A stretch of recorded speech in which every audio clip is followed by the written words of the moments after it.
कसाई कुल में प्रकट हुए थे सदन जी, तो उन्होंने पंडिताई का काम श्रेष्ठ नहीं समझा।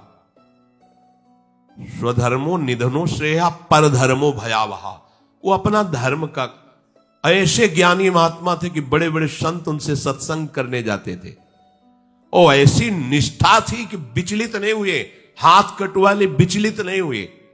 जा रहे थे जगन्नाथ जी के दर्शन करने, तो संयम से चलने वाले पुरुषों के चेहरों में आकर्षण ही होता है भिक्षा के लिए। तो एक माता ने देखा तो आकर्षित हो गई, उसने कहा यहीं पा लीजिए भिक्षा। संत हृदय उनकट पा लिया। तो आप कहां जा रहे हैं? जगन्नाथ जी के दर्शन। तो अब तो शाम होने वाली, यहीं रुक जाइए, कल चले जाना। बड़ा भाव देखा, रुक गए। वो रात्रि में उनके पास आई, गलत भावना प्रकट की, तो कहा कि तुमको तो ऐसा सोचना भी नहीं चाहिए, तुम्हारे तो पति विराजमान है। तो उसको लगा कि इनका आशय कहने का है कि तुम्हारे तो पति, अगर पति ना होते तो काम अग्नि ऐसी होती, बुद्धि भ्रष्ट कर देती। आई और कहा तो पति को राधे राधे कर दिया, तो आप ऐसा तूने कैसे सोच लिया, तेरी ऐसी भावना। बोले अब ज्यादा हमारे सामने बाबागिरी नहीं, अब हम जो कहें वही कहो, नहीं तो हम जब पति को मार सकती तो तुम्हें अभी पूरी जनता से मरवा सकती है, तो उनका प्राण दे सकता हूं, धर्म से विमुख नहीं हो सकता। उसने मचा दिया हल्ला, लोग एकत्रित, देखो देखो ये धर्म करने का फल। मांग रहा था रोटी, हमने इसको बैठ के पवाया और कहा कि आज रात्रि यहीं रुक जाओ। रात्रि में रुका, हमारे साथ गंदा आचरण करना चाहा, पति ने विरोध किया, पति का गला काट दिया। और जाल रचने में माया को देर लगती है क्या? वो मुस्कुरा रहे थे। जगन्नाथ जी बड़ी सुंदर लीला की आपने, भक्त हैं उनके तो सामने भगवान, तो उनके संसार थोड़ी होता है। भक्त केवल भगवान को देखता है, उनकी लीला है। जैसा एक साधु जा रहे थे, तो तरबूजे का खेत था, रखवाला उधर कहीं छुपा हुआ था, तो उनको लघुशंका लगी, तो मेड़ के इधर लघुशंका करे थे, इधर तरबूजे का खेत था। उसने समझा कि कोई तरबूजा चुराने के लिए झुका, तो लाठी लेकर सीधे आया और पीछे से लाठी मारी। अब मस्तक खुल गया, रक्त बहने लगा। जब वो घूमे तो देखा कंठी तिलक महात्मा। तो कहा अरे महाराज, हमने समझा गांव का कोई चोर है तरबूज चुराने के लिए। तो कहा हम तो जानते हैं ना आपको, आप ऐसे ही लीला करते रहते हो।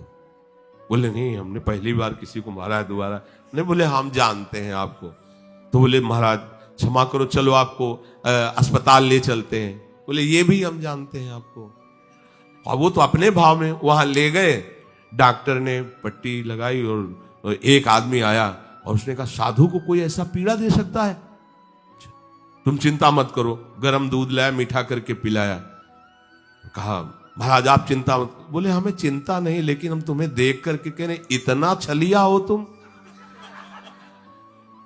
मतलब हमने क्या, दूध है, चीनी है, इसमें मिला दिया हमने, कोई और तो इसमें जहर तो मिलाया नहीं। हम जान रहे हैं ना, तुम ही वो पहले लाठी से मारा, फिर अस्पताल लाए, तुम ही ने पट्टी बांधी और तुम ही हमें दूध पिला। बोले महाराज नहीं, ऐसा ऐसा करके फंसा क्यों रहे हो हमको, हमने ऐसा। बोले हम तो अब तुम हमें भुलावे में नहीं डाल सकते, तुम ही हो, तुम ही हो। वो अपने भाव में है, वो सामने वाले के। तो साधु अपने भाव में होता है। तो सदन जी आनंदित है, हे भगवान ये तुम्हारी लीला है।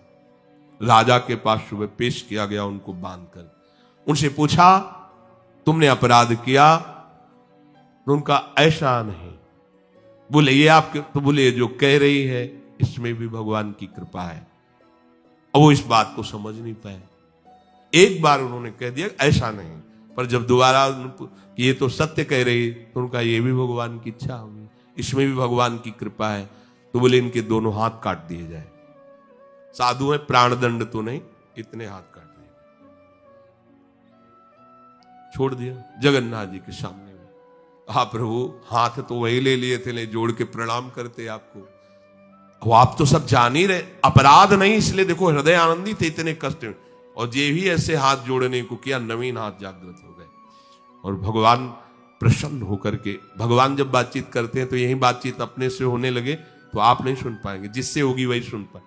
भगवान ने कहा तुम्हारा हमारे प्रति तनिक भी रोष नहीं आया कि बिना किसी गलती के तुम्हारे ऊपर आरोप और ये दंड। बोले प्रभु हर चेष्टा में मुझे आपका प्यार दिखाई देता है। वो करके इतने बड़े महात्मा है कि जहां आप भयभीत हो जाएंगे कि भैया वो ऐसे तो हम धर्म से चलते हैं, पर अब सब जान जाएंगे, दंड मिलेगा, इससे अच्छा चल भैया जैसा तेरा। नहीं, प्राण चले जाएंगे धर्म। और कार्य क्या करते हैं, ये अपने कर्म को छोटा मत समझो, चाहे किसानी हो चाहे व्यापार हो, छोटी सी दुकान है, अच्छा है, नाम जप कर रहे हो, 10 20 50 100 जो भी मिले, आटा दाल नमक रोटी खाओ पियो, तुम्हारा परिवार आगे चलकर बहुत उन्नति को प्राप्त होगा। बेईमानी करके अधर्म आचरण कर करो तो भैया देख लेना, ऐसा होगा कि तुम सोचोगे कि हमने पाप किया है। सोचोगे एक दिन तुम्हें बैठ के रोना पड़ेगा अपने परिवार के लिए जिनके लिए तुम पाप आचरण करते हो।